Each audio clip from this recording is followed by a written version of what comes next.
welcome to yet another beautiful episode of Kappa Prime Time.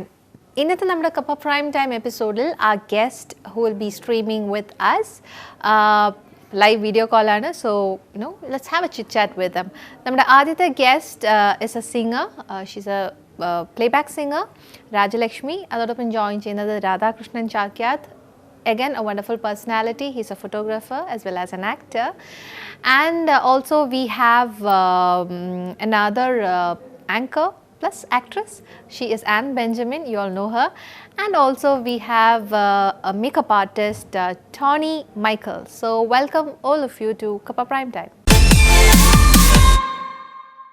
Moving on to my very first guest. She's a very versatile singer, must tell you. വളരെ കുഞ്ഞുനാൾ മുതൽ പാടാൻ തുടങ്ങിയ ഒരു കുട്ടിയാണ്. പക്ഷേ now she's a playback singer. She is Rajalakshmi. Hi Rajalakshmi, welcome to Kappa Prime Time. Hello, thank you. How are you? ജീവിതം എങ്ങനെ പോകുന്നു?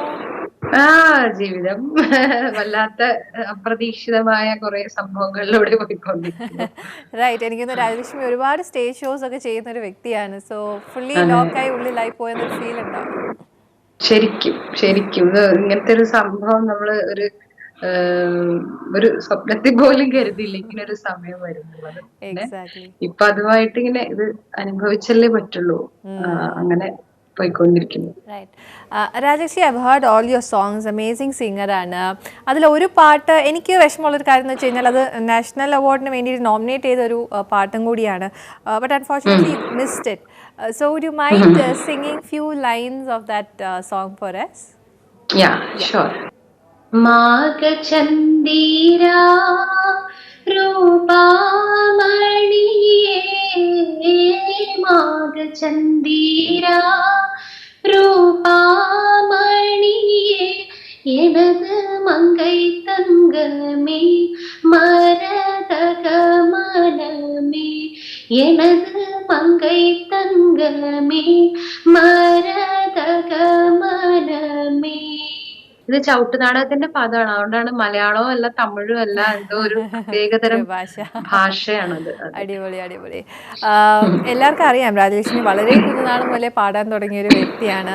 കുഞ്ഞുനാളിലെ സ്റ്റേജിൽ ഗാനമേളകൾ പാടി വളർന്ന ഒരു കുട്ടിയും കൂടിയാണ്.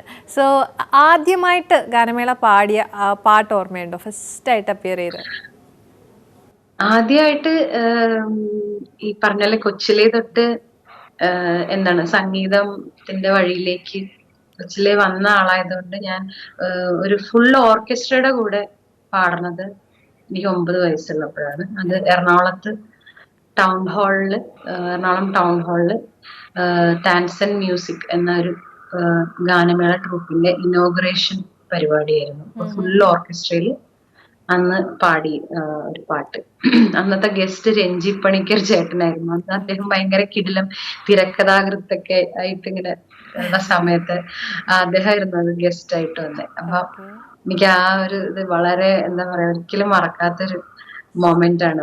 കാരണം പാടി കഴിഞ്ഞിട്ട് രഞ്ജി ചേട്ടന് കിട്ടിയൊരു മൊമെന്റോ കൊണ്ട് എനിക്ക് തന്നു. അപ്പൊ അതൊരു ഭയങ്കര വലിയ പ്രോത്സാഹനം. കാരണം ആ സമയത്തൊക്കെ നമുക്ക് സമ്മാനങ്ങൾ കിട്ടാന്ന് പറയുന്നത് ഭയങ്കര സന്തോഷമാണ്. അങ്ങനെ ആദ്യത്തെ വേദിയും എപ്പോഴും മനസ്സിലുണ്ട്. അമ്മയാണോ ആദ്യത്തെ ഗുരു? തീർച്ചയായിട്ടും അമ്മയാണ് ഈ പാട്ടിലേക്ക് എന്നെ കൊണ്ടുവന്നത്, കൈ പിടിച്ച് കൊണ്ടുവന്നത്. കാരണം അമ്മ നന്നായിട്ട് പാടുമായിരുന്നു. അമ്മയുടെ ഫാമിലിയിൽ എല്ലാവരും അത്യാവശ്യം നന്നായി പാടുമായിരുന്നു. ഓർക്കസ്ട്ര ഇൻസ്ട്രുമെന്റ്സ് ഒക്കെ വായിക്കുമായിരുന്നു. പക്ഷെ അവർക്കൊന്നും അങ്ങനെ ഒരു പ്രൊഫഷനായിട്ട് എടുക്കാനായിട്ട് സാധിച്ചില്ല. അപ്പൊ അമ്മ എനിക്കിങ്ങനെ ഒരു കഴിവ് കണ്ടപ്പോ എന്നാ പിന്നെ മോളെ എനിക്ക് ഒന്നും ആവാൻ പറ്റാത്ത മോളെ ഇതിലേക്ക് ഇറക്കാമെന്ന് വിചാരിച്ച് അങ്ങനെയാണ് അമ്മ പാട്ട് പഠിപ്പിച്ചതും. കൊച്ചിലേ പാടുമ്പോഴൊന്നും എനിക്ക് എഴുതാനോ വായിക്കാനോ അല്ലെങ്കിൽ അങ്ങനെ പഠിക്കാൻ കാസറ്റ് കേട്ട് പഠിക്കാനൊന്നുള്ള ഇതില്ല. അപ്പൊ അമ്മ പഠിച്ചിട്ട് എന്നെ പഠിപ്പിക്കും. എന്തായാലും ഇപ്പം ഫിലിമിലേക്ക് പാടാൻ തന്നെ ആദ്യം ഇൻട്രൊഡ്യൂസ് ചെയ്തത് ജാസി ഗിഫ്റ്റ് ആണ്. അതിനുശേഷം ഏറ്റവും വലിയ ബിഗ് ബ്രേക്ക് വരുന്നതും എം ജയചന്ദ്രൻ സാർ തന്നെയാണ്. എങ്ങനെയാണ് ഫിലിമിലേക്ക് പാടാനുള്ള അവസരം ലഭിക്കുന്നത് ജാസി വഴി? സിനിമയില് ഞാൻ പിന്നെ ട്രാക്ക് പാടുമായിരുന്നു. പിന്നെ എന്താണ് ട്രാക്കും കോറസും എല്ലാം പാടിയിട്ടുണ്ട് സിനിമയിലേക്ക് പാടുന്നതിന് മുന്നേ. അപ്പൊ ആ സമയത്ത് ജാസി ചേട്ടൻ ഞങ്ങളുടെ വളരെ അടുത്ത ജാസി ചേട്ടൻ ഞങ്ങളുടെ ഒരു ഫാമിലി ഫ്രണ്ടും എന്റെ ഒരു ചേട്ടനെ പോലെ തന്നെയാണ്. അപ്പൊ Yeah. ജാസി ചേട്ടൻ അശ്വാരൂഢൻ എന്നുള്ള സിനിമ കമ്പോസ് ചെയ്യുന്ന സമയത്ത് Hmm. അതിലൊരു പാട്ട് ഇങ്ങനെ എന്നെ കൊണ്ട് ട്രാക്ക് പാടിച്ചു. Okay. ട്രാക്ക് പാടിച്ചപ്പോ ഇങ്ങനെ ജയരാജ് സാറാണ് അതിന്റെ ഡയറക്ടർ. സാറ് കേട്ടപ്പോ സാറിനും പറഞ്ഞു കുഴപ്പമില്ല എന്ന് പറഞ്ഞപ്പോ അങ്ങനെ ജാസി ചേട്ടനും ഉണ്ടായിരുന്നു എന്നെ കൊണ്ട് പാടിക്കുന്നത്. Okay. അതിനുശേഷം ബിഗസ്റ്റ് ബ്രേക്ക് തരുന്നത് അഗൈൻ എം ജയചന്ദ്രൻ സാറാണ്. തീർച്ചയായിട്ടും ഒരു ആർട്ടിസ്റ്റിന് എപ്പോഴും ഒരു ബ്രേക്ക് വേണം, അല്ലെങ്കിൽ അവരിങ്ങനെ പോണ ആ അതേ ലെവലിൽ ഇങ്ങനെ പോയിക്കൊണ്ടേയിരിക്കും. Correct. അപ്പൊ എന്നെ സംബന്ധിച്ച് ഞാൻ എം ജയചന്ദ്രൻ ചേട്ടനെ പരിചയപ്പെട്ടതും അദ്ദേഹം എനിക്ക് ഈ ഒരു പാട്ട് പാടാൻ ഒരു അവസരം തന്നു. അതിലൂടെ എനിക്ക് കിട്ടിയ സ്റ്റേറ്റ് അവാർഡാണ് എന്റെ കരിയറിൽ ഏറ്റവും വലിയൊരു ബ്രേക്ക് ആയത്. അതെ അതെ. അത് ജനകൻ എന്ന് പറഞ്ഞ സിനിമയിലാണ്. ഗിരീഷ് പുത്തഞ്ചേരി ഗിരീഷ് ചേട്ടനാണ് എഴുതിയത്, കറക്റ്റ്, കമ്പോസ് ചെയ്ത് ജയൻ ചേട്ടൻ. അപ്പൊ ഞാൻ എപ്പോഴും അതിനോട് എനിക്ക് ജയൻ ചേട്ടനോട് കടപ്പാടാണ്. കാരണം ആ സമയത്ത് ഞാൻ ഒരു സിനിമയിൽ ഞാൻ ഒട്ടും അങ്ങനെ സിനിമയിൽ എന്നെ അധികം ആരും അറിയില്ല. പുറമെ എല്ലാവർക്കും അറിയാമായിരിക്കും, ചെറിയ കുട്ടിയായപ്പോ തൊട്ട് പാടുന്നതാണെന്നൊക്കെ പറഞ്ഞു. പക്ഷെ സിനിമാ പിന്നണി ഗായകൻ എന്നുള്ള നിലയിൽ എന്നെ ആർക്കും അങ്ങനെ അറിഞ്ഞിട്ടില്ല. അപ്പൊ അങ്ങനെ ഒരു കുട്ടിക്ക് ഒരു അവസരം കൊടുക്കാതെ ആ സിനിമയിൽ ഒരേ ഒരു പാട്ടേ ഉള്ളൂ. അപ്പൊ അത് ആ സോളോ സോങ് എന്നെ കൊണ്ട് പാടിക്കാന്ന് പറയുമ്പോൾ അത് എനിക്കറിയാം എത്രത്തോളം ഒരു ചലഞ്ചായിട്ട് തന്നെ ആയിരിക്കും ചേട്ടൻ പാടിച്ചത്. പാടിക്കഴിഞ്ഞും ഒരു വർഷം കഴിഞ്ഞിട്ടാണ് അതിന്റെ അവാർഡ് വരുന്നത്, സ്റ്റേറ്റ് അവാർഡ്. അപ്പൊ അത് വളരെ ഞാൻ ഒട്ടും തീരെ പ്രതീക്ഷിക്കാത്തൊരു കാര്യമായിരുന്നു. അപ്പൊ അതാണ് ശരിക്കും കരിയറിൽ ബ്രേക്ക് ആയത്. ഒളിച്ചിരുന്നേന്നുള്ള പാട്ടല്ലേ അത്? അതെ, രണ്ട് ലൈൻ. ഒളിച്ചിരുന്നേ ഒന്നിച്ചൊളിച്ചിരുന്നേ മുറ്റത്തെത്തും തെറ്റിപ്പൂവിൽ ഒളിച്ചിരുന്നേ, മിണ്ടിപ്പറഞ്ഞേ എന്തോ മെല്ലെ പറഞ്ഞേ, ചുറ്റിപ്പായും വണ്ടോടൊപ്പം ഒളിപ്പറഞ്ഞേ, മഞ്ഞു പൊഴിഞ്ഞേ എൻ മനം നിറഞ്ഞേ,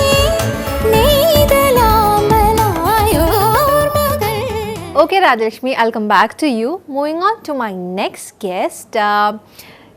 ഇദ്ദേഹത്തിനെ കുറിച്ച് പറയുകയാണെങ്കിൽ he is a photographer, accidentally actor ആയതാണ്. At the same time, he is also running a educational website, Pixel Village എന്ന് പറഞ്ഞിട്ട്. So an amazing personality. We'll have a chit chat with him. Hi Radhakrishnan, welcome to Kappa Prime Time. Oh, you're welcome.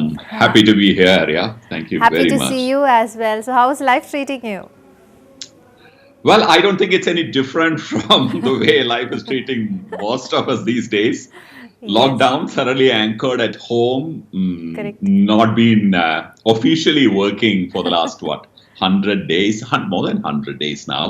Exactly. So this is my dining. I'm actually on my dining table and I'm working from here using the exact same webcam. That's what I'm doing these days. Yeah. But you are a person who actually has to be outside. You are an actor, you are a photographer, and you've been doing so many things around with arts and with lights and colors. And stuck inside the house should be definitely something which you never expected. Oh yeah, so it's very true. Well, whatever that you said is partially true. I'm not a full-time actor. I'm an occasional, an accidental actor. Yes. But yes, sitting at home is not something which I'm really used to. But these days you need to really adapt and make the best out of what is available, because this reality is. It is very real and it's now, and you need to face it. So you need to adapt. I would use the word adapt. So that's what I'm trying to do. Yes, from a city like Kochi, you went to Bombay, and then life just changed for you. There's a big story behind it, I must tell you. From there, looking back right now, how do you feel about the journey that started from your school days, from a joint family till now? So yes, I'm sure anyone who was pursuing, anybody who pursues their I will not say dream, but say passion.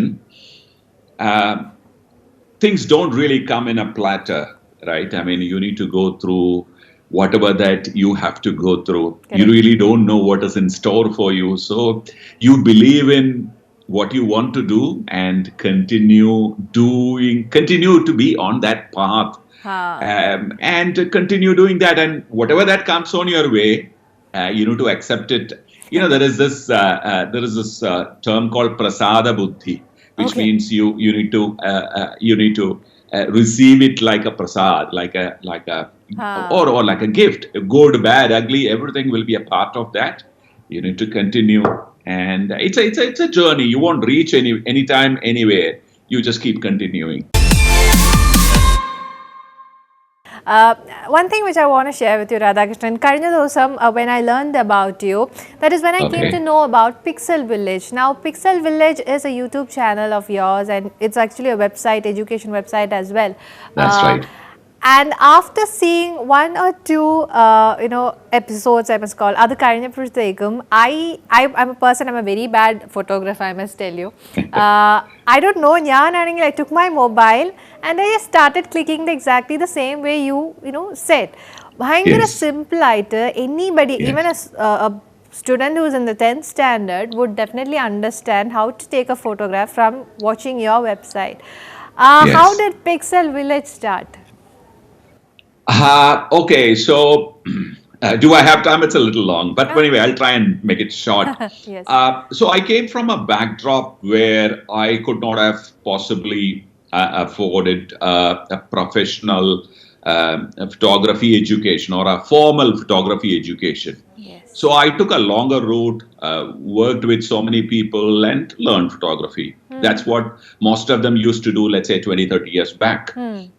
So during that journey, lots of people, even now, lots of people help you to, in your path of becoming whatever you want to. So I got a lot of help from people I could not have even imagined being in our social stature in those days. I could not have imagined that so many people would, support or help or guide you. Correct. So I got lots of great people whom I'd like to call messiahs, who kind of helped me throughout my whatever travel. So the new buzzword is journey. So the journey towards achieving or trying to become a photographer. Yes. So because people helped me, I am doing what I am doing. Yeah. I am now on television. By the way, photography is a very expensive education. Correct. It's probably more expensive than becoming an MBA. Exactly. So we thought, in fact, during one, interaction with a group of photographers, people, generally kind of, the majority of the people have this feeling that the seniors don't usually share their understanding with them. In Hindi, they say, koi humko kuch batata nahi hai. So this happened in Thrissur, in fact, and they said, Share,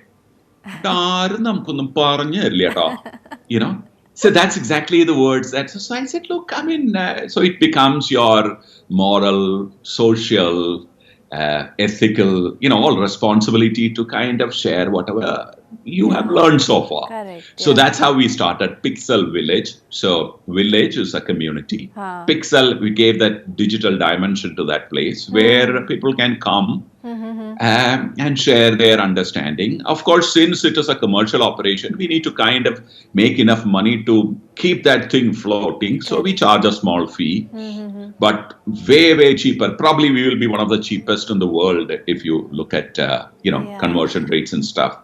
Hi, I'm Radhakrishnan, and it's my great pleasure to welcome you to Pixel Village, a photography education portal like no other.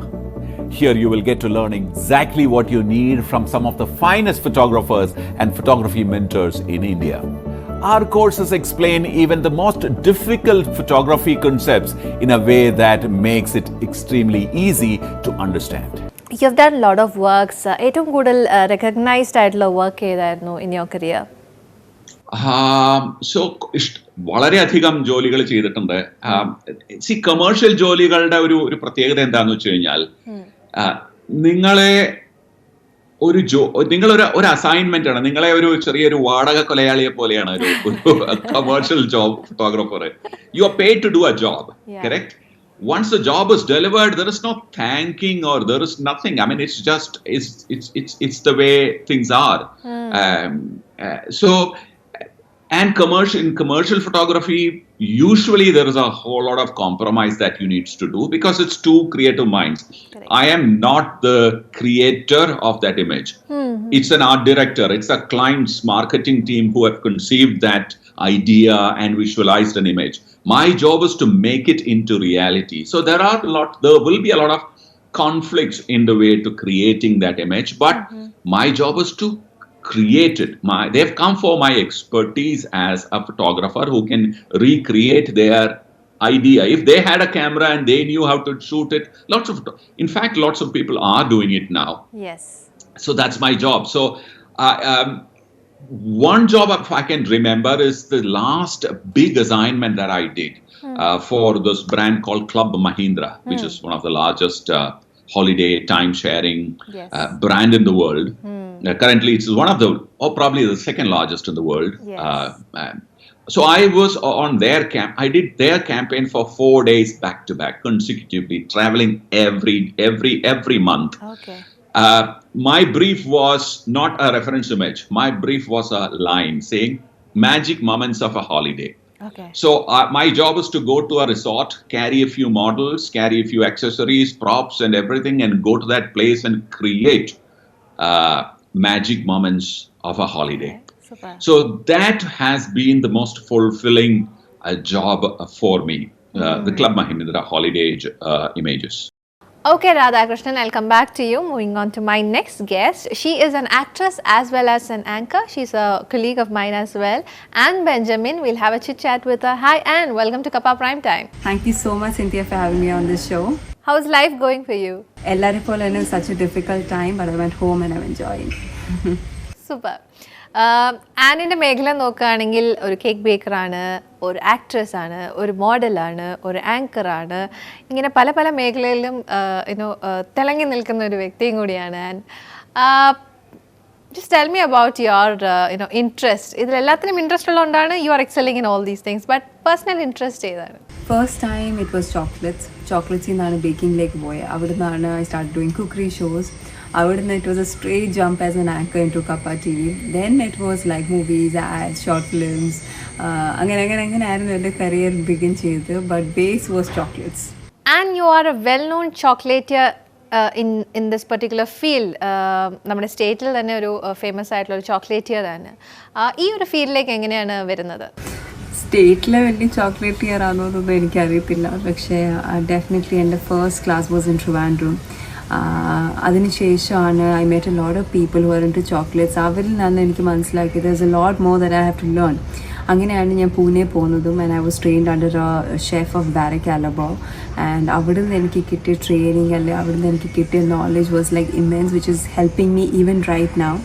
അവിടുന്ന് ഞാൻ learn ചെയ്തിട്ടുള്ള methods of doing things, അവരുടെ ഒരു craftsmanship of doing this chocolate it's like really beautiful. നമ്മൾ നോക്കി നിന്ന് പോകും, like അത്ര ബ്യൂട്ടിഫുൾ ആയിട്ടാണ് അവർ ചെയ്യുന്നത്. സോ അതിൽ നിന്നൊക്കെ എനിക്ക് പഠിക്കാൻ പറ്റുന്നത് ഐ എം റിയലി താങ്ക്ഫുൾ. അങ്ങനെ ഒരു ഓപ്പർച്യൂണിറ്റി എനിക്ക് കിട്ടിയതിൽ I'm really thankful about for that.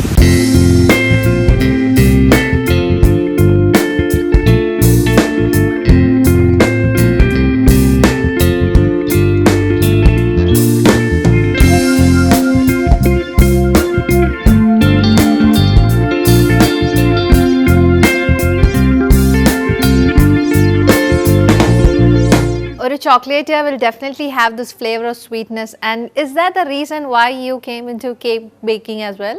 So ഞാൻ നേരത്തെ മെൻഷൻ ചെയ്ത പോലെ തന്നെ ആദ്യമായി സ്റ്റാർട്ട് വിത്ത് ചോക്ലേറ്റ്സ്. അതിനുശേഷമാണ് while I was doing chocolates I got a lot of orders for cake. But I was really not sure whether I wanted to get into cake baking because അതൊരു വേറൊരു subject തന്നെയാണ് completely. It's not like chocolate making. It's not that easy also. ഇഷ്ടംപോലെ flops ഉണ്ടായിട്ടുണ്ട് ആദ്യമേയൊക്കെ when I was trying ഒരു cake zinc എങ്ങനെ ആവല്ലോ, ഒരു cake എങ്ങനെ level ചെയ്യുന്നു. All these things was very very difficult for me because ഞാൻ എങ്ങും പോയി പഠിച്ചില്ല. അതിന് ശേഷമാണ് that I started going for classes. I attend 2-3 classes. എങ്ങനെയാണ് ലെയർ, എങ്ങനെയാണ് 2-3 ലെയറിലുള്ള കേക്ക്സ് ഉണ്ടാക്കുന്നത്, അതെല്ലാം പഠിക്കാൻ തുടങ്ങിയ പിന്നാണ് ഐ ഗോട്ട് ദറ്റ് ഇൻട്രസ്റ്റ്. അത് പഠിക്കണം, കൂടുതൽ പഠിക്കണം, അല്ലെങ്കിൽ കൂടുതൽ ട്രൈ ചെയ്യണം എന്നുള്ളൊരാഗ്രഹം വന്നത്. അതിനുശേഷം I tried a lot of new recipes. അതിൻ്റെ ഒരു പാർട്ടായിട്ടാണ് എൻ്റെ ആ ബുക്ക് തന്നെ ഇറങ്ങിയത്, cold cakes and muffins. And I'm really happy that through all these years I could learn a lot. ഞാൻ പറഞ്ഞ പോലെ തന്നെ I was not a perfectionist, പക്ഷേ ലോട്ട് ഓഫ് ട്രയൽ ആൻഡ് എററിൽ കൂടെ ഒത്തിരി കാര്യങ്ങൾ പഠിക്കാനും ലേൺ ചെയ്യാനും എനിക്ക് പറ്റിയിട്ടുണ്ട്. ആൻഡ് ഈ ഫുഡ് മേഖല ഭയങ്കര ഇഷ്ടമായിട്ടുള്ളൊരു മേഖലയായി മാറിയതാണോ, or from the childhood itself did you have any interest towards taste, I mean like testing and experimenting on food? എങ്ങനെയാണ്? I think the shows that you did also was related to food. ഫുഡിലേക്കുള്ള ഒരു interest എങ്ങനെയാണ് വരുന്നത്? So ഫുഡിലേക്കുള്ള interest എന്ന് പറയുന്നത് definitely I love to eat good food. And it started from my childhood actually. My dad is into hotel industry, so അന്ന് തൊട്ട് I have been behind the ഒരു റെസ്റ്റോറൻറ്റ് ബാക്ക് കിച്ചൺ അല്ലെ കിച്ചണിൽ എങ്ങനെയാണ് കാര്യങ്ങൾ നീങ്ങുന്നതെന്നൊക്കെയുള്ള I have been there, I have seen it. I have gone with my dad on Saturdays, Sundays and all to work. So അങ്ങനെ പോയി കണ്ട് so I have seen this part of it and I have seen the good part of it. I love to eat good food. I love to try out new food. അപ്പം അന്ന് തൊട്ട് എനിക്ക് ഇഷ്ടമുള്ളൊരു കാര്യം തന്നെയാണ് ഫുഡ്. അല്ലെങ്കിൽ അതിന് ശേഷം കുറേ നാളിന് like around like after I got married is when I started trying out new recipes, trying out new food, because I have like the worst critic and the best critic in the house. So definitely anganeyana I got into cooking actually. I must tell you that you are also an author. ഒരു ബുക്കിൻ്റെ related to food related ആയിട്ടുള്ള ഒരു book വരെ release ചെയ്തിട്ടുണ്ട്. എന്താണ് ആ ബുക്കിനെ കുറിച്ച് that you have to share with your audience? So bookinde പേര് is Cake and Muffins and it's under DC publication. So എൻ്റെ ആദ്യത്തെ ബുക്കായിരുന്നു. I was like super excited. It took me like around 4-5 months complete ചെയ്യാൻ വേണ്ടി തന്നെ. ഇതിലെല്ലാം ഉപരി എന്താ പറയുന്നത്, എനിക്ക് ഏറ്റവും കൂടുതൽ ഹാപ്പിനെസ് അല്ല ഒരു കോണ്ടന്റ് ഫീലിംഗ് കിട്ടിയ സമയം is when people started responding. അവരെനിക്ക് മെസ്സേജ് അയച്ചു ഫേസ്ബുക്കിൽ ടെലിംഗ് ദാറ്റ് നമ്മൾ ഈ റെസിപ്പി ട്രൈ ചെയ്തു, നല്ലതായിട്ടുണ്ടായിരുന്നു, പിള്ളേർ കഴിക്കുന്ന പിക്ചേഴ്സ്, കേക്കിൻ്റെ പിക്ചേഴ്സ്, ഇതൊക്കെ അയക്കാൻ തുടങ്ങിയപ്പോഴാണ് okay fine it's reach XYZ people എന്നുള്ള ഒരു ഫീലിംഗ് വന്നതും. അന്നേരമാണ് എനിക്ക് ശരിക്കും okay fine I have actually written the book and it's reach some people who are there abroad, വെളിയിലുള്ള ആൾക്കാരുടെ അടുത്തൊക്കെ എത്തി എന്നറിഞ്ഞതിൽ വലിയ സന്തോഷമുണ്ട്. അതേപോലെ തന്നെ ഈ ലോക്ക്ഡൗണിൻ്റെ സമയത്ത് തന്നെ ലൈക്ക് എക്സാക്ട്ലി ഒരു 2 weeks ബാക്ക് എന്നെ ഒരു ലേഡി മെസ്സേജ് അയച്ചു ടെലിംഗ് ദാറ്റ് ഒരു പിള്ളേർക്ക് വേണ്ടി ചോക്ലേറ്റ് കേക്ക് ട്രൈ ചെയ്തു, ഇറ്റ് വാസ് വെരി നൈസ് എന്നൊക്കെ പറഞ്ഞ് മെസ്സേജ് വന്നപ്പോൾ തന്നെ I was really happy that after all these years people are still trying out recipes എന്ന് അറിയുന്നതിൽ എനിക്ക് വലിയ സന്തോഷമുണ്ട്. And we have heard about makeup stylists, celebrity stylists എന്നൊക്കെ കേട്ടിട്ടുണ്ട്. But hardly people come across this term called the food stylist. So you are also a food stylist at the same time, modeling കൂടിയാണ്. Can you just walk me through this food stylist thing that you've been doing? So food styling basically is about styling the food. എത്രയും നല്ലതായിട്ടൊരു food present ചെയ്യാൻ വേണ്ടി പറ്റും, that is the job of a food stylist. So basically ഇങ്ങനെ ads വരുമ്പം അല്ലെങ്കിൽ what you see on pictures, like what you see in ഹോട്ടൽസിൽ ഇങ്ങനെ പിക്ചേഴ്സൊക്കെ എടുത്ത് വെച്ചേക്കുന്നത് കാണുന്നത് is basically the job of a food stylist. ഇപ്പം ഒരു അഡ്വർടൈസ്മെൻറ്റ് വരികയാണ്, ഹവ് യു കത്തി സാമ്പാറിൻ്റെ ഓരോരോ കഷ്ടം വരെ കട്ട് ചെയ്ത് വെക്കുന്ന is job of a food stylist. അപ്പം these are the things that are how to beautify a food product എന്നാണ് ഒരു ഫുഡ് സ്റ്റൈലിസ്റ്റിൻ്റെ job. So basically I was into this. ഞാൻ ഈ കപ്പായിൽ ജോയിൻ ചെയ്തതിന് ശേഷം I have done a lot of shoots with chefs. So അവർ present ചെയ്യുന്ന രീതി കണ്ടു. പിന്നെ I use to do a lot of coordinating work for food stylist. അങ്ങനെ അവരുടെ കൂടെ നിന്ന് കണ്ട് പഠിച്ച കുറേ കാര്യങ്ങളുണ്ട് ബോംബെയിലൊക്കെ. So it was one of my friend Ranji who actually push me into this food styling. അങ്ങനെയാണ് പഠിച്ചത്. എല്ലാം നോക്കിയും കണ്ടുമാണ് പഠിച്ചത്. I haven't gone for a course as such, but that's how that happened. All right, and I'll come back to you. Moving to Rajalakshmi. Rajalakshmiയുടെ college life again you did English literature ആയിരുന്നു. Literature എടുക്കാനുള്ള കാരണം എന്തായിരുന്നു? സാധാരണ എല്ലാവരും മ്യൂസിക്കിലേക്ക് passionate ആകുമ്പോൾ they would take music. But why literature? സത്യം പറഞ്ഞു കഴിഞ്ഞാൽ കോളേജിൽ അധികം പഠിക്കാൻ പോകണ്ടല്ലോ എന്ന് വിചാരിച്ചിട്ടാണ് ലിറ്ററേച്ചർ എടുത്തത്. കാരണം +2 ഞാൻ സ്കൂളിംഗ് പഠിച്ചത് എറണാകുളത്തെ ഏലൂർ സെയിന്റ് ആൻസ് സ്കൂൾ. അത് കഴിഞ്ഞ് +2 പഠിച്ചത് എറണാകുളം ഗവൺമെന്റ് ഗേൾസ് ഹൈസ്കൂളിലാണ്. അത് കഴിഞ്ഞിട്ട് ഡിഗ്രിക്ക് പോകാൻ നേരത്ത് അതൊരു സംഭവം തന്നെ ഉണ്ടായിരുന്നു. കാരണം എനിക്ക് ആ സമയത്ത് ഞാൻ ഗാനമേളയ്ക്ക് ഒത്തിരി പോകായിരുന്നു. അതായത് 30 ദിവസവും എനിക്ക് പ്രോഗ്രാം ഉണ്ട്. അപ്പൊ കൊച്ചിലേ തൊട്ട് ക്ലാസ്സിൽ പോവാറ് വളരെ അപൂർവമേ സ്കൂളിൽ പോവാറുള്ളൂ. അങ്ങനെയൊക്കെ അങ്ങനെ ഒരു ലൈഫായിരുന്നു എനിക്ക് കുട്ടിക്കാലത്ത്. എനിക്ക് അങ്ങനെ അധികം കളിക്കാനോ ഫ്രണ്ട്സോ ഒന്നും ഉണ്ടായില്ല. അങ്ങനെ ഇപ്പോഴും ഇങ്ങനെ പ്രോഗ്രാമിന് പോകണം അങ്ങനെ ഒരു ലൈഫായിരുന്നു. അങ്ങനെ കോളേജിൽ കയറുന്ന സമയത്ത് നമ്മള് സ്കൂളിൽ ഉണ്ടാകുന്ന സമയം വരെ സ്കൂളിലെ പരിപാടികൾക്ക് വേണ്ടി ഒരുപാട് സമയം ഞാൻ അങ്ങനെ സ്കൂളിന് വേണ്ടിയിട്ട് ഒരുപാട് സമയം അങ്ങനെ കൊടുക്കുന്നുണ്ടായിരുന്നു. അപ്പൊ കോളേജിൽ പോകാൻ നേരത്തെ അമ്മ പറഞ്ഞു ഇങ്ങനെ നമുക്ക് അധികം പുറത്തെ പരിപാടിക്ക് പോകണം, അപ്പൊ അതുകൊണ്ട് സ്കൂളിലെ കാര്യങ്ങളും കോളേജിലെ കാര്യങ്ങൾ ഏറ്റെടുത്താൽ നമ്മളത് ഭംഗിയായിട്ട് ചെയ്യണം. അപ്പൊ അതൊരു ഇതാവും എന്ന് വിചാരിച്ചിട്ട് ഞങ്ങള് പിന്നെ എന്റെ വീടിന്റെ അടുത്തുള്ള സെന്റ് പോൾസ് കോളേജിൽ പോയി ചേർന്നു. അപ്പൊ സെന്റ് പോൾസ് കോളേജ് ഇപ്പൊ എറണാകുളത്ത് മഹാരാജാസ്, സേക്രഡ് ഹാർട്ട്, സെന്റ് തെരേസസ്, ഈ ഇങ്ങനത്തെ കുറച്ച് കോളേജസ് വളരെ ആർട്ടിനൊക്കെ വളരെ പോപ്പുലർ ആണ്. അപ്പൊ ഞാൻ അവിടെ ഒന്ന് അഡ്മിഷൻ ഫോം കൊടുക്കാണ്ട് എന്റെ വീടിന്റെ അടുത്തുള്ള ഒരു കോളേജ്, വളരെ നല്ലൊരു കോളേജാണ് സെന്റ് പോൾസ് കോളേജ്. എനിക്ക് പുറത്തെ പ്രോഗ്രാംസ് ഒക്കെ എടുക്കാം. അപ്പൊ അതുകൊണ്ട് അങ്ങനെ പോയി ചേർന്നു. പക്ഷെ ഒരു മാസം അവിടെ പഠിച്ചു. അത് കഴിഞ്ഞപ്പോ അഫ്സലേട്ടൻ ഒരു ഗാനമേളയ്ക്ക് എന്നെ വിളിച്ചു. എന്നിട്ട് പറഞ്ഞു രാജി സെന്റ് തെരേസസ് കോളേജിലാണ് പരിപാടി.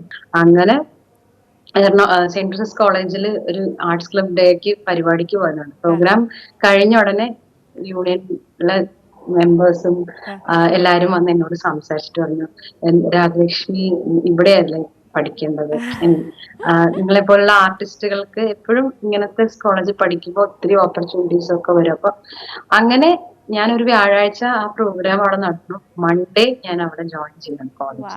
പിന്നെ എന്താ പറയാ, കോളേജ് ലൈഫ് വളരെ എന്താ പറയാ, പാട്ട് എന്റെ തീരുമാനം ശരിയായി, അങ്ങോട്ട് പോയത് നന്നായി എന്നുള്ളത് എനിക്ക് തോന്നുന്നു. ഒരുപാട് ഓപ്പർച്യൂണിറ്റീസ് ആ സമയം, യൂത്ത് ഫെസ്റ്റിവല്, മാതൃഭൂമി കലോത്സവം, അത് എടുത്തു പറയേണ്ട ഒരു, ആ ഇടയ്ക്ക് കോളേജ് യൂണിയൻ യൂത്ത് ഫെസ്റ്റിവൽ പോലെ തന്നെ അല്ലെങ്കിൽ അതിലും ഒരുപടി പോപ്പുലർ ആയിട്ടുള്ള ഒരു നമ്മുടെ യുവജനോത്സവമായിരുന്നു മാതൃഭൂമി കലോത്സവം. എനിക്കത് എല്ലാവർക്കും അറിയാം, എല്ലാവർക്കും അതിനെക്കുറിച്ച് കേട്ടിട്ടുണ്ടാവും. ഒരുപാട് ആർട്ടിസ്റ്റുകള് ഇപ്പൊ നമ്മുടെ സിനിമയിലൊക്കെയുള്ള ആൾക്കാരൊക്കെ ആ സമയം മാതൃഭൂമി കലോത്സവത്തിൽ പങ്കെടുക്കുന്നു. അപ്പൊ ഞങ്ങളും ഗ്രൂപ്പ് സോങ്ങിന് സെന്റർസസ് വരും, വിൻ ചെയ്യാറുണ്ട്. അപ്പൊ അത് ഒരു വലിയ അനുഭവമായിരുന്നു ആ കോളേജ് ലൈഫ്. മലർവാക കൊമ്പത്ത് മണിമേഘത്തുമ്പത്ത് മഴവില്ലിൻ തുഞ്ചത്ത് ചാഞ്ചാടു കിളിയേ കിളിയേ. വെയിലാറി നീ ഞാനിപ്പോ ഒന്നും പ്ലാൻ ചെയ്യാറില്ല. പ്ലാൻ ചെയ്ത പോലെയൊന്നും അല്ല ജീവിതം എന്നെ കൊണ്ടുപോകുന്നത്. അനുരാഗ കിളിയേ കിളിയേ ചാഞ്ചാടു കിളിയേ കിളിയേ. രാജലക്ഷ്മി, ഇപ്പം ഏറ്റവും നിയറസ്റ്റ് ആയിട്ടുള്ള അടുത്തുള്ള പ്രോജക്ട്സ് ഏതൊക്കെയായിരുന്നു, ഏത് ഫിലിമിലായിരുന്നു? ഞാന് ഇപ്പൊ പാടിയിട്ടുള്ളത് ഔസേപ്പച്ചൻ സാറിന്റെ ഒരു പാട്ട് പാടിയിട്ടുണ്ട്. നല്ലൊരു പാട്ടാണ്. പക്ഷെ അത് റിലീസ് അതെങ്ങനെയാണ്, സിനിമയുടെ കാര്യം ഇപ്പൊ നമുക്ക് ഒന്നും പറയാൻ പറ്റാത്തൊരവസ്ഥയാണ്. എപ്പോഴായിരിക്കും അതിന്റെ ഷൂട്ടിംഗ് റിലീസ് ഒന്നും അറിയില്ല. നല്ലൊരു പാട്ടാണ്. പിന്നെ എന്റെ കുറച്ച് യൂഷ്വലി ചെയ്യാറുള്ള കുറച്ച് കവേഴ്സിന്റെ പ്രോജക്ട്സ് ഉണ്ട്. പിന്നെ ഏറ്റവും പുതിയൊരു വിശേഷം എന്താന്ന് വെച്ചാൽ, ഞാൻ ഈ ലോക്ക്ഡൌൺ തുടങ്ങിയപ്പോ ഭയങ്കരമായിട്ടുള്ളൊരു, കാരണം നേരത്തെ ആദ്യം നമ്മൾ പറഞ്ഞ പോലെ ഈ ഒരു സീസൺ ഭയങ്കര പ്രോഗ്രാമിന്റെ സീസണാണ്. അപ്പൊ പെട്ടെന്ന് ഒന്നും ചെയ്യാതെ ഇങ്ങനെ വീട്ടിലിരിപ്പ് തുടങ്ങിയപ്പോ വല്ലാത്തൊരു സങ്കടവും, പാട്ട് പഠിക്കണമൊക്കെ ഇനി ആർക്ക് എവിടെ പോയി പാടാനാണ്, അങ്ങനെയൊക്കെയുള്ള ഒരു ചിന്തയിലായിരുന്നു കുറെ നാൾ. അത് കഴിഞ്ഞപ്പോ ഞാൻ യൂത്ത് ഫെസ്റ്റിവലിനൊക്കെ, സ്കൂൾ യുവജനോത്സവങ്ങളൊക്കെ ലളിതഗാനത്തിനാണ് മത്സരിച്ചിരുന്നത് കോളേജിൽ പഠിക്കുമ്പോഴൊക്കെ. അപ്പൊ എനിക്ക് എന്റെ മനസ്സിൽ ഇങ്ങനെ ഒരു ഓൺലൈൻ ക്ലാസ് സ്റ്റാർട്ട് ചെയ്താലോ എന്നാലോചിച്ചു. അപ്പൊ ഞാൻ അങ്ങനെ എന്റെ സുഹൃത്തുക്കളോടും എന്റെ ഫ്രണ്ട്സ് ആയിട്ടുള്ള സൈനോറ, എന്റെ അമ്മ, പിന്നെ ചിത്ര ചേച്ചി, അങ്ങനെ കുറച്ച് പേരോട് ഞാനൊന്ന് ആലോചിച്ചു. ഓഫ് കോഴ്സ് മാതൃഭൂമിയിലെ രവി ടെക്. അപ്പം അവര് നല്ലൊരു അഭിപ്രായം, നല്ലതാണ് അത് രാജി. എന്തായാലും നമ്മള് വിദ്യ എന്നുള്ളത് പകർന്നു കൊടുക്കുന്നവർ നമുക്ക് കൂടുകയുള്ളൂ.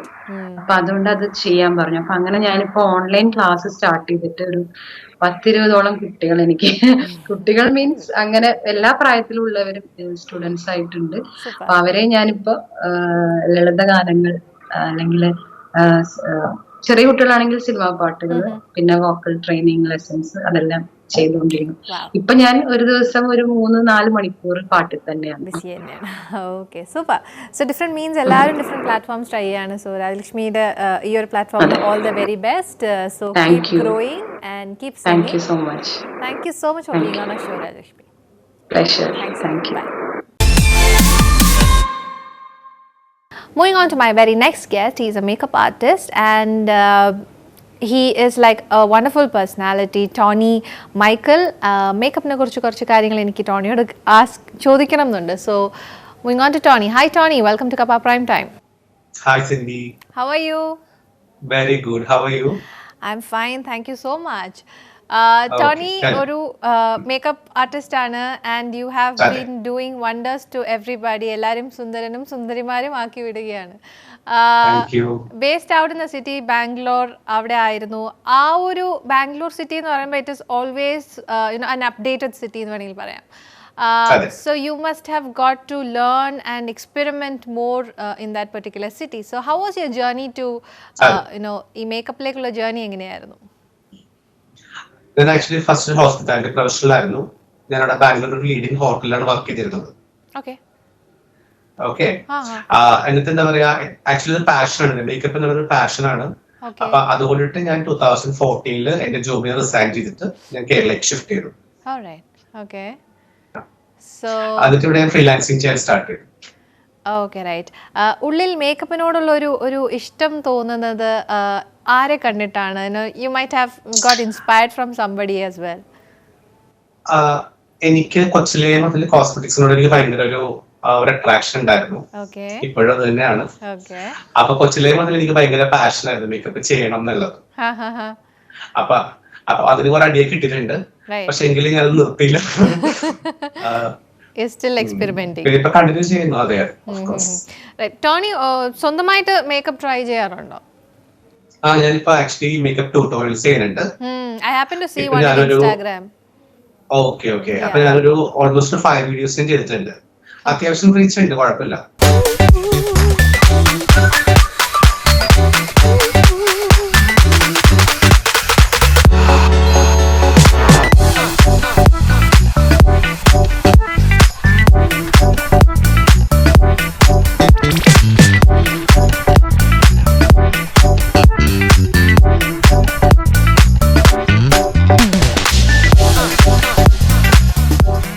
Over a decade you have been doing flawless makeup, bridal makeups ഒരുപാട് ചെയ്തിട്ടുണ്ട്.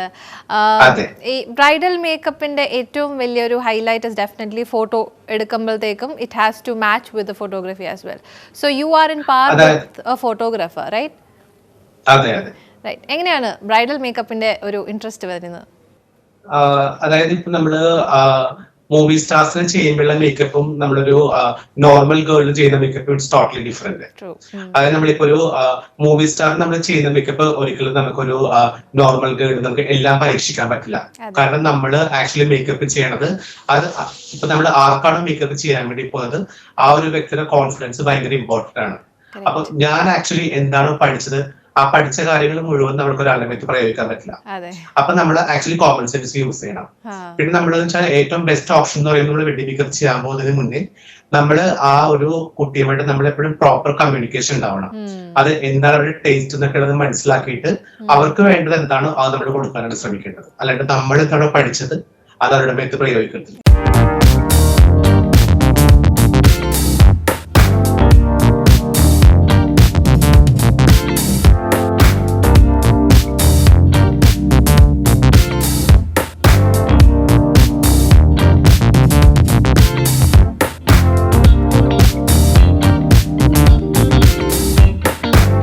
ഓരോരുത്തർക്കും അവരുടേതായ ഒരു സ്റ്റൈലുണ്ട്. ഫോർ എക്സാമ്പിൾ ഇപ്പോൾ ഒരു കുട്ടിക്ക് she wants A simple makeup, പക്ഷെ ആ കുട്ടിക്ക് കുറച്ച് ഓവറായിട്ട് ഇട്ട് കഴിഞ്ഞാൽ മാത്രമേ ആ ഒരു സ്കിൻ ടോൺ മാച്ച് ആവും. So how do you convince that client?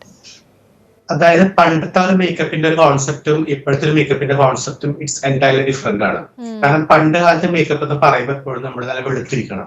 പക്ഷെ ഇപ്പോഴത്തെ കാലത്ത് എന്ന് വെച്ചാൽ അങ്ങനത്തെ ഒരു കോൺസെപ്റ്റ് ഇല്ല ആക്ച്വലി. അതായത് ഇപ്പൊ എന്റെ എന്താണ് സ്കിൻ ടോൺ, ആ സ്കിൻ ടോണിൽ ഞാൻ ഭയങ്കര ഹാപ്പിയാണ്, ആ സ്കിൻ ടോണിൽ എനിക്കൊരു കോൺഫിഡൻസ് ഉണ്ട്. അപ്പൊ അതായത് എന്നെ വിളിക്കുന്ന ക്ലയൻസ് ആരും പറയാറില്ല എനിക്ക് നല്ലപോലെ വെളുത്തിരിക്കണം എന്ന് ആരും പറയാറില്ല. അഥവാ പറഞ്ഞത് ഞാനത് ചെയ്യാറില്ല. കാരണം പറഞ്ഞല്ല, ഇതിപ്പോ നമ്മള് എന്താ പറയാ ഇപ്പൊ ഒരു ഫോട്ടോ എടുക്കുമ്പോൾ മനസ്സിലാവും. കാരണം കുറെ മേക്കപ്പ് ഇടുമ്പോൾ നമ്മൾക്ക് ഭയങ്കര വൃത്തിയാണ് എല്ലാരെയും കാണാനായിട്ട്. അപ്പൊ അതുകൊണ്ട് ഞാൻ എപ്പോഴും ആക്ച്വലി ചെയ്യാറുള്ളത് ഇപ്പൊ എന്റെ ഫോട്ടോസ് നോക്കി അറിയാൻ പറ്റും അവരുടെ എന്താണ് പ്രോപ്പർ സ്കിൻ ടോൺ. ആ പ്രോപ്പർ സ്കിൻ ടോണിലാണ് നമ്മൾ എപ്പോഴും നമ്മൾ ആ ഒരു എക്സാക്ട് ടോൺ ചൂസ് ചെയ്യുന്നത്. അത് ഭയങ്കര ഇമ്പോർട്ടന്റ് ആണ്. Super. So, പിന്നെ നമുക്ക് കുറെ കാര്യങ്ങൾ എക്സ്പെരിമെന്റ് ചെയ്യാം. ഇപ്പൊ നമുക്കിപ്പോ സ്മോക്കി ഐസ് കുറെ different type of smoky eyes ഉണ്ട്. നമുക്ക് സ്മോക്കി ഐസ് ഒരുപാട് സ്മോക്കി ഐസ് ചെയ്യാം, വെറൈറ്റി ഓഫ് സ്മോക്കി ഐ. പിന്നെ നമുക്ക് നല്ലൊരു കോണ്ടൂറിങ് ചെയ്യാം, ഹൈലൈറ്റിംഗ് ചെയ്യാം. പക്ഷെ എപ്പോഴും നമ്മളൊരു ബേസ് ടോൺ ചൂസ് ചെയ്യുമ്പോൾ അവരുടെ എക്സാക്ട് സ്കിൻ ടോണാണ് എപ്പോഴും പെർഫെക്റ്റ് ആയിട്ട് വരുന്നത് ക്യാമറാസിലായാലും. ഒരുപാട് ഷൂട്ട്സ് ചെയ്തിട്ടുണ്ട്, photo shoots, editorial, cover shoots, celebrity shoots ഒരുപാട് ചെയ്തിട്ടുണ്ട്.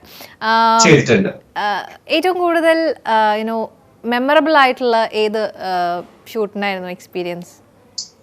എനിക്ക് ആക്ച്വലി ഞാൻ ഇത് ഈ ഒരു ക്വസ്റ്റ്യനോട് വേറൊരാൾ ചോദിച്ചിട്ടുണ്ടായിരുന്നു വേറൊരു ഇന്റർവ്യൂല്. അപ്പോഴും ഞാൻ പറഞ്ഞായിരുന്നു ആക്ച്വലി സെയിം കാര്യം തന്നെ. അതായത് എനിക്ക് എന്ന് വെച്ചാൽ നമ്മുടെ ഇൻഡസ്ട്രിയിൽ കാണുന്ന ആഗ്രഹമുള്ള ഓരോരോ വ്യക്തി ഉണ്ടായിരുന്നു, ശോഭന മാം. അടിപൊളി. അപ്പൊ ശോഭന മാമിന്റെ കൂടെ എനിക്കൊരു ആഡ് ചെയ്യാൻ പറ്റി. അത് മറ്റേ ഡബിൾ ഹൗസിന്റെ ആഡ് ആയിരുന്നു. അപ്പൊ അതൊരു നല്ല എക്സ്പീരിയൻസ് ആയിരുന്നു എനിക്ക്. Super, right. സോ ഇനി എന്താണ്, what is your future? Do you have, ഇപ്പൊ കേരളയിലാണോ അതോ? ഇപ്പൊ കേരളയിലാണ്. Okay. Do you have a studio of your own? ഇല്ല, ഞാൻ പ്ലാൻ ചെയ്യണ്ടായിരുന്നു. അപ്പോഴാണ് കൊറോണ വന്നത്. കൊറോണയാണ് എല്ലാവർക്കും എല്ലാത്തിനും ഒരു സ്റ്റോപ്പ്. കൊറോണയാണ് എല്ലാം. അതെ സത്യം. നീ കുറെ പ്ലാൻസ് ഉണ്ടായിരുന്നു 2020-ല്, പക്ഷെ എല്ലാം കൊറോണ നശിപ്പിച്ചു. All right, Tani, I'll put you on hold. I'll come back to you. Moving to Radhakrishnan. Now, coming to your movies, accidental actor ആയി പോയതാന്ന് പറഞ്ഞു. Bhaskar, Rascal, then Charlie, Esra, and the movies go on. How is it with acting? I don't think I'm an actor. It's just that ഞങ്ങളൊരു മണാലിയിലൊരു shoot ചെയ്തുകൊണ്ടിരിക്കുന്ന സമയത്താണ് എൻ്റെ ഒരു കൂട്ടുകാരൻ, സിനിമയിലും അഡ്വർടൈസിംഗിലൊക്കെ വളരെ ആക്റ്റീവായിട്ടുള്ള എൻ്റെ ഒരു കൂട്ടുകാരൻ സ്ലീബ വിളിച്ചിട്ട് പറഞ്ഞു, ഇങ്ങനെ സിദ്ദിഖ് സാറിൻ്റെ ഒരു സിനിമയുടെ ഷൂട്ട് നടക്കണ്ട്, അതിലെ ഒരു പുതിയ വില്ലനെ വേണം. ഞാൻ പറഞ്ഞു, വില്ലനെ വേണം, ഞാൻ എന്ത് ചെയ്യും, ഞാൻ ഷൂട്ടിലാടോ.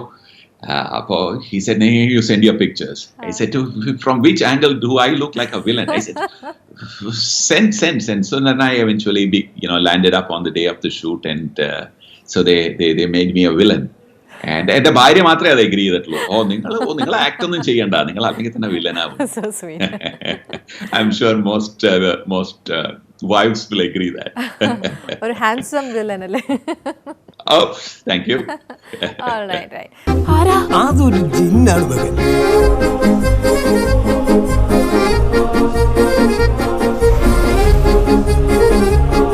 ഇത് മറ്റവനാ.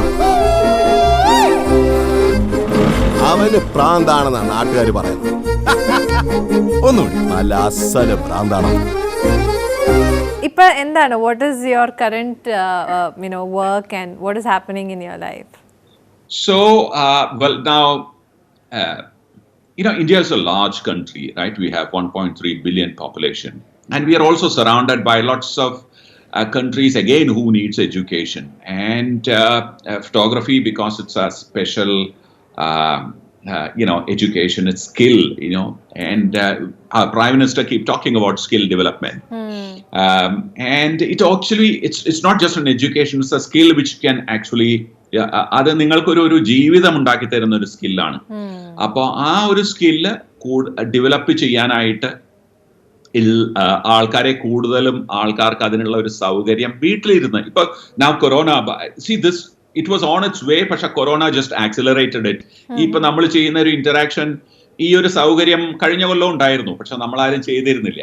പക്ഷെ corona made it possible, and I think this is going to be, I risk using a cliche term, but the new normal, we are all going to be, and this webcam is going to improve, the network is going to improve, the sound is going to improve, so you will probably will get television camera like images soon, so you don't have to invite anyone to your studios. So ഇങ്ങനെയുള്ള ഒരു സിറ്റുവേഷനിൽ ആൾക്കാർക്ക് വേണ്ടത് education ആണ്, അറിവാണ്. അറിവ് വേണം, അത് ഒരു അഫോർഡബിൾ പ്രൈസിൽ കിട്ടിക്കഴിഞ്ഞാൽ അത് സ്വീകരിക്കാനും ധാരാളം പേര് തയ്യാറാണ്. അപ്പൊ അങ്ങനെയുള്ള ഒരു അറിയപ്പെടുന്ന ഒരു വില്ലേജ്, പിക്സൽ വില്ലേജ് ഉണ്ടാക്കുക എന്നുള്ളതാണ് എൻ്റെ ഇപ്പോഴത്തെ ഒരു well, I can say a mission. Okay, yeah. Super. That's what I'm working on. That's the only thing that I'm working on now. Amazing. Even ചെറിയൊരു മൊബൈൽ ആണെങ്കിൽ പോലും ആ മൊബൈൽ വെച്ച് എങ്ങനെ ഫോട്ടോ എടുക്കാമെന്ന് പഠിപ്പിക്കുന്നു. More than that, how simple it is, budget friendly ആണ്. So amazing. And then plus mobile, you can't ignore the power of a mobile, right? I mean, with 100 rupee data, on a mobile and a reasonably good smartphone, you can talk to the world. Correct. So, whom will you listen? Badly presented but good content, or an okay content well presented? Correct. I would say an okay content well presented will get more viewers. Yes. You know, so I would rather encourage people. I mean, these days everybody's got a good quality, mobile phone. You don't ask when you go to buy your new phone. You don't really ask the question: "Is there number story?" You don't ask those silly questions. You say, camera എത്രയാണ്, resolution എത്രയാണ്, multiple cameras ഉണ്ടോ, macro shoot ചെയ്യാമോ, tele ഉണ്ടോ, portrait mode ഉണ്ടോ, ഇതൊക്കെയല്ലേ ചോദിക്കുക. What are you going to buy? You're going to buy a phone, right? Yeah. So people are selling phones, and phones not only have put a lot of camera manufacturing companies into difficulty, not only them, music companies, content, I mean, everybody is in a kind of a situation where they have to now go and embrace that technology. Yes. Another situation ആയിട്ടുണ്ടല്ലേ? Now look at the way movie industry is moving towards. Though there is a lot of resistance, eventually it has to move in that direction. Exactly. Look at the way how we are taking interviews. Exactly. Yeah. Amazing. So super.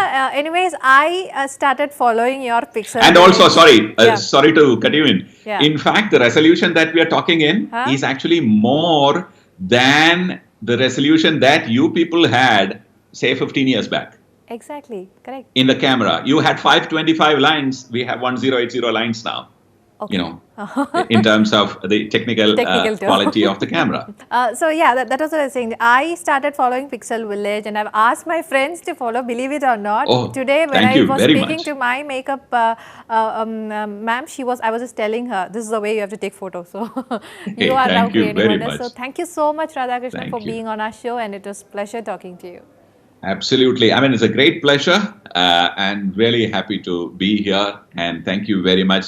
Everyone stay safe and this will pass. Thanks a lot. Thank you so much. Thank Bye. you. Moving on to Anne. And another area that you have touched is again into acting. ചെയ്തിരിക്കുന്ന എല്ലാ ക്യാരക്ടേഴ്സും വളരെ notable ആയിട്ടുള്ള ക്യാരക്ടേഴ്സാണ്. Do you choose a script? Are you very choosy in selecting your script? How did you get into movies? So movies happened right after I became an anchor with Kappa TV. So അതിനുശേഷമാണ് my first movie was with Roshan Andrews, school bus ആയിരുന്നു. നിമ്മി എന്നുള്ള character ആയിരുന്നു. It was a very wonderful experience. ഒത്തിരി കാര്യങ്ങൾ പഠിക്കാൻ വേണ്ടി പറ്റി. That I could actually act എന്നുള്ളത് തന്നെ I understood after joining that team. കുറേ ട്രെയിനിങ് ഉണ്ടായിരുന്നു, കുറേ ട്രെയിനിങ് സെഷൻസ്. അതിനെല്ലാം ശേഷമാണ് we started doing it. So it was such a beautiful experience. അതിനുശേഷം I did Sunday Holiday, അതിനുശേഷം I did ഒരായിരം കിനാക്കൾ, അതിനുശേഷം I did Safe. ഈയിടെ റിലീസായത്, all these things has happened. So it is such a wonderful, each movie is like a different experience. നല്ലൊരു experience ആണ് എനിക്ക് തന്നിട്ടുള്ളത്. ഒരായിരം കിനാക്കൾ എന്ന് പറയുന്ന സിനിമയ്ക്കകത്തും വളരെ നോട്ടബിൾ ആയിട്ടുള്ള ക്യാരക്ടറാണ് ആൻ പ്ലേ ചെയ്തേക്കുന്നത്. ഈ ചിത്രത്തിനെ കുറിച്ചൊന്ന് പറയാമോ? Tell me about your character. So ഒരായിരം കിനാക്കളിനകത്ത് ഞാൻ ചെയ്ത ക്യാരക്ടറിൻ്റെ പേര് ലീന എന്നാണ്. And this happened because of Pramod Mohan, the director. He had done a short film ഇതിന് മുന്നേ, Let's Talk എന്ന് പറഞ്ഞിട്ട്. അതിൻ്റെ ഒരു പാട്ടായിരുന്നു ഞാൻ. And he really liked my performance, I guess. അതുകൊണ്ടായിരിക്കണം എന്നെ വിളിച്ചത്. I did go for the audition and it happened really fast and I was selected for that. കുട്ടിക്കാനത്ത് വെച്ചിട്ടായിരുന്നു shoot. So I got a chance to visit my old school and all that. It was a beautiful experience, like Biju Menon കൂടെയും ഷാജോൻ്റെ കൂടെയും എല്ലാവരുടെയും കൂടെ work ചെയ്യാൻ പറ്റിയത് തന്നെ. It's like a beautiful experience. Roshan, അതിനകത്ത് പുതിയതായിട്ട് കുറേ കാസ്റ്റ് ഉണ്ടായിരുന്നു. All these people were like very beautiful. അവരുടെ ഓരോരോ ഇത്രയും നാളത്തെ experience you can see it on screen. അവരോടൊക്കെ നിൽക്കുമ്പോൾ ഡെഫിനറ്റ് ആയിട്ടൊരു പേടിയും എല്ലാം ഉണ്ട്. പക്ഷേ it was a beautiful experience. കുറേ 5 ദിവസം കുട്ടിക്കാലത്തായിരുന്നു. ലൈക്ക് കുറേ യങ് ആൾക്കാരും everybody was there. It was a very very nice experience. നിങ്ങളൊക്കെ ആരാ? സത്യം പറഞ്ഞാൽ ഞങ്ങൾ മാഡത്തിനോടൊരു സാഡ് ന്യൂസ് പറയാൻ വന്ന.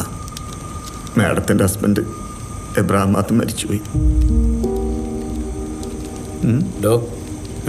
അങ്ങേരെ കൊല്ലാൻ കൊട്ടേഷൻ കൊടുത്തു തന്നെ ഇവരാ. പിന്നെ ഇവരത് അറിയാതിരിക്കുമോ? അല്ലേ മാഡം? അപ്പൊ താൻ എന്നെ സ്റ്റീഫനെ അറസ്റ്റ് ചെയ്യാൻ വന്നായിരിക്കും അല്ലേ? സ്റ്റീഫൻ എവിടെ? അറസ്റ്റ് ചെയ്യാനായിരുന്നെങ്കിൽ ഞാൻ ഒറ്റയ്ക്ക് വരുമായിരുന്നു മാഡം. സ്റ്റീഫൻ എൻ്റെ നല്ലൊരു ഫ്രണ്ടായിരുന്നു. നിങ്ങൾ തമ്മിലുള്ള ബന്ധമൊക്കെ എനിക്ക് മുൻപേ അറിയാം. പക്ഷെ നിങ്ങളിപ്പോൾ ഈ കാണിച്ചത് മഹാമണ്ഡത്തരമായിപ്പോയി. ആത്തനെ കൊല്ലുന്ന ഒഴിവാക്കാമായിരുന്നു. ഇങ്ങനൊരു സ്റ്റെപ്പ് എടുക്കുന്നതിനെക്കുറിച്ച് അവൻ എന്നോട് പോലും ഒരു വാക്ക് പറഞ്ഞിട്ടില്ല. ഷാജാൻ, താൻ പൈസയ്ക്ക് വേണ്ടി എന്തും ചെയ്യുന്ന എനിക്കറിയാം. താൻ പറയുന്ന പൈസ ഞാൻ തരും. Can you help us? അത് പിന്നെ എനിക്കിനി മാഡത്തിനെ മാത്രമേ രക്ഷിക്കാൻ പറ്റൂ. അതെന്താ? സ്റ്റീഫൻ പോയി മാഡം. എങ്ങോട്ട്? ഒരു പെൺകുട്ടിയാകുമ്പോൾ തീർച്ചയായിട്ടും ഏറ്റവും ഇമ്പോർട്ടൻ്റ് ആയിട്ടുള്ളത് family support, right? So from all the fields that you have chose, definitely your family would have been a major support. Just brief me about your family and how they are supporting you in this media. So like you mentioned, penkutti aayonde ishtambole questions from the society is definitely there. I'm married.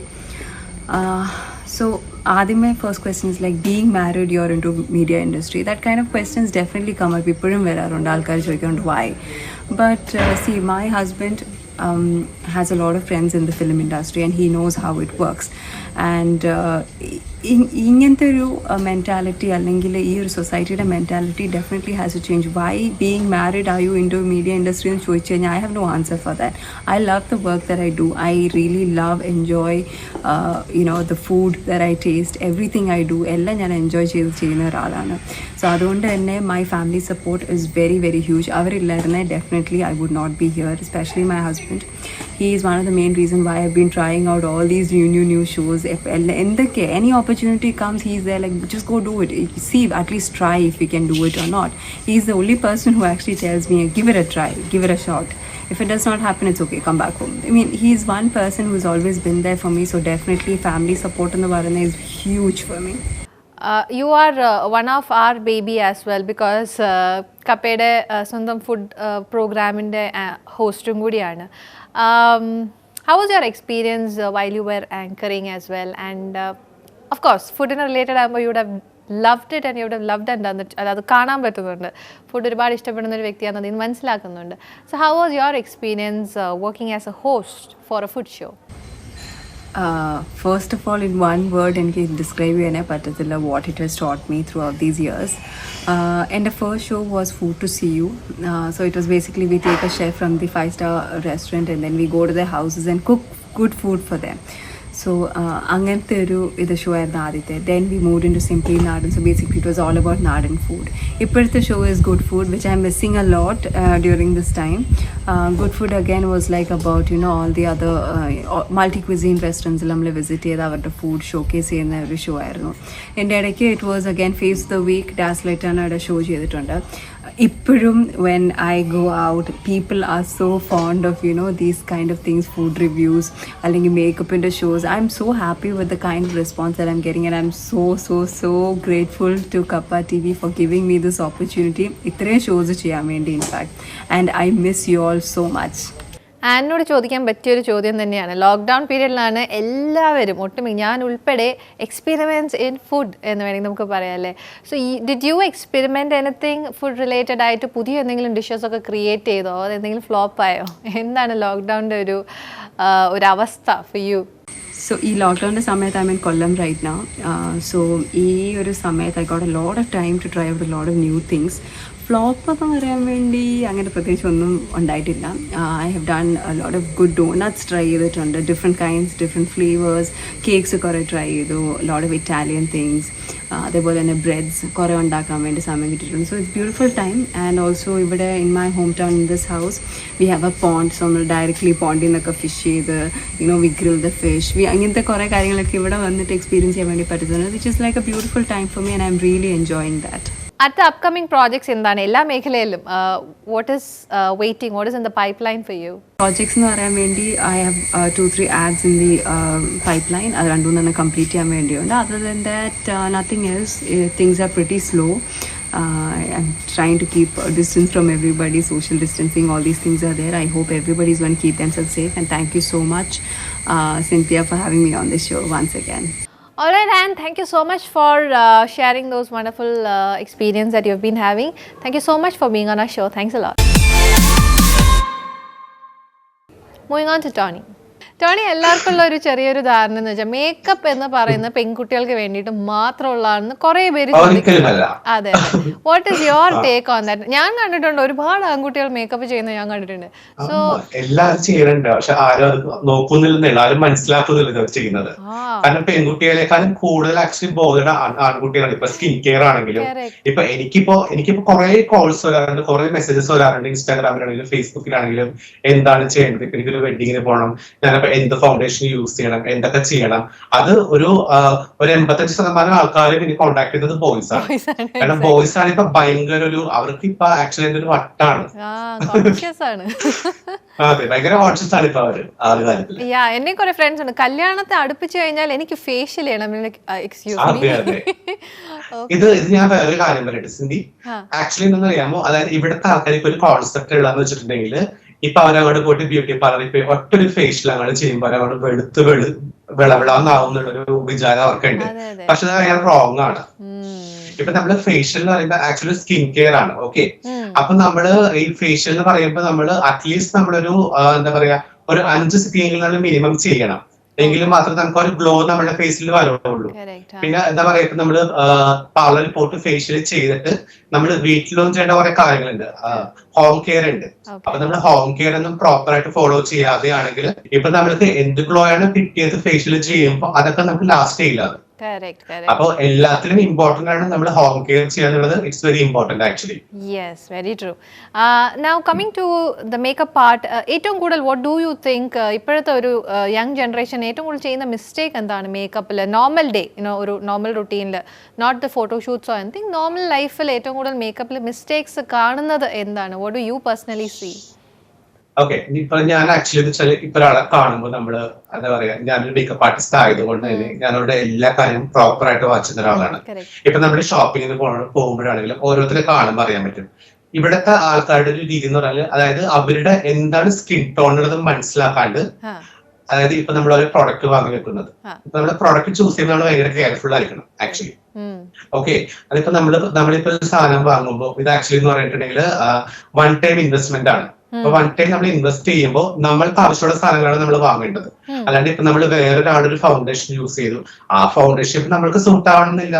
ഇപ്പൊ നമ്മളിപ്പോ ഒരു foundation ഇപ്പൊ വാങ്ങുമ്പോൾ ഒരു പോട്ടെ ഇപ്പൊ ഒരു 500 രൂപ നമ്മൾ മുടക്കിയെന്ന് വിചാരിച്ചു, നമുക്കത് യൂസ് ചെയ്യാൻ പറ്റില്ല, പിന്നെ അത് വാങ്ങിച്ചിട്ട് കാര്യമില്ലല്ലോ.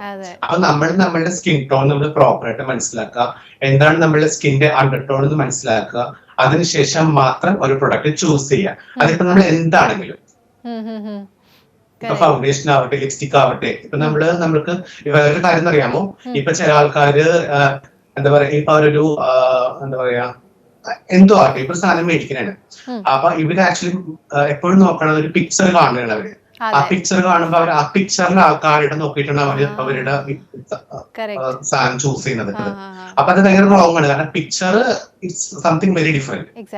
അപ്പൊ നമ്മള് എപ്പോഴും നമ്മളൊരു പ്രോഡക്റ്റ് നമ്മൾ വാങ്ങുമ്പോൾ നമ്മൾ ആദ്യം ഷോപ്പിൽ പോവുക, ആ പെർട്ടിക്കുലർ കൗണ്ടറിൽ പോവുക, എന്നിട്ട് നമ്മൾ പ്രൊഡക്റ്റ് ട്രൈ ചെയ്തതിന് ശേഷം മാത്രം ഒരു പ്രൊഡക്റ്റ് മേടിക്കുക. അല്ലാണ്ട് നമ്മളൊരു മാഗസിൻ കണ്ടിട്ട് നമ്മൾ ഒരിക്കലും പ്രൊഡക്റ്റ് മേടിക്കരുത്. കാരണം മാഗസിനിൽ വരുന്ന കളേഴ്സും നമ്മളൊരു പ്രൊഡക്റ്റ് വാങ്ങി നമ്മൾ നേരിട്ട് യൂസ് ചെയ്യുമ്പോൾ കളറും ഇറ്റ്സ് എൻറ്റയർലി ഡിഫറെന്റ് ആയിരിക്കും. എക്സാക്ട്ലി. എല്ലാവർക്കും ദീപിക പടുക്കോൺ, പ്രിയങ്ക ചോപ്ര അവർ യൂസ് ചെയ്യുന്ന അതുപോലത്തെ ഷെയ്ഡ്സ് ഒക്കെയാണ് വേണ്ടത്. സത്യം. And I've seen girls wearing violet lipstick which does not suit their skin tone obviously. And even ഞാൻ ആക്ച്വലി ഇപ്പൊ പുതിയ വീഡിയോയിൽ ഞാനിപ്പോ ഒരു വയലറ്റ് ലിപ്സ്റ്റിക് യൂസ് ചെയ്തിട്ടുണ്ട്. അപ്പൊ എനിക്ക് ഒരുപാട് നല്ല പോസിറ്റീവ് കമന്റ്സ് എനിക്ക് കിട്ടി, കാരണം നമ്മുടെ കേരളത്തിൽ അത് യൂസ് ചെയ്തിട്ടില്ല. ഞാൻ ഫസ്റ്റ് ടൈം ആണ് ഇവിടെ കേരളത്തിൽ വയലറ്റ് ലിപ്സ്റ്റിക്കും ഗ്രീൻ ലിപ്സ്റ്റിക്കും യൂസ് ചെയ്യുന്നത്, അത് ഞാനാണ്. അടിപൊളി. Okay, so I think that will also be trending very soon. അതെ. Okay, super. സോ നൗ ഇനി അടുത്ത ഈ കൊറോണ കഴിഞ്ഞിട്ട് ടോണിയുടെ എന്താ പരിപാടി? You said like you want to set a studio. Okay, ഞാൻ ആക്ച്വലി എന്താ പറയാ, ഈ മാസം ഞാൻ ഈ കുറച്ച് ഓപ്പർച്യൂണിറ്റീസ് ബോളിവുഡിൽ നിന്ന് കിട്ടിയിട്ടുണ്ടായിരുന്നു ബോംബെയിൽ. ഞാൻ അവിടുത്തെ ഏറ്റവും വലിയൊരു ഏജൻസിയുടെ ടൈപ്പ് ചെയ്തിട്ട് ഞാൻ ആക്ച്വലി എന്താ പറയാ കോൺട്രാക്ട് സൈൻ ചെയ്ത് നിൽക്കുമ്പോഴത്തേക്കുമാണ് കൊറോണ വന്നത്. കാരണം ഞാൻ ബോംബെയിൽ പോയി ഞാനവിടെ ഷൂട്ടൊക്കെ ചെയ്തു, അതൊക്കെ എല്ലാം പാസ്സായി.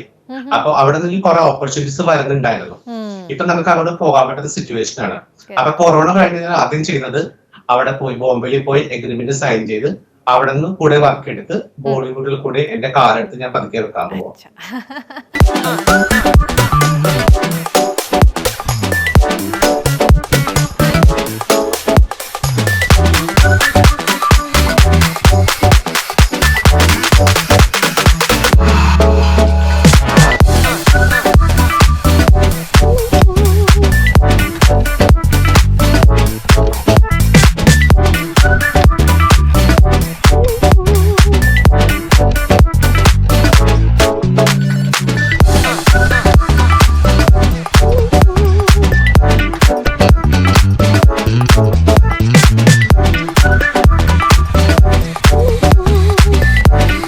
you. ഇനിയും ഒരുപാട് ഓപ്പർച്യൂണിറ്റീസ് വരട്ടെ ടോണി തേടി. You are A very nice person. Thank you so much.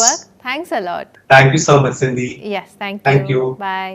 So we're going to wind up today's episode of Kappa Prime Time. We'll be coming back with yet another set of guests till we meet again. It's Cynthia signing off. Bye-bye.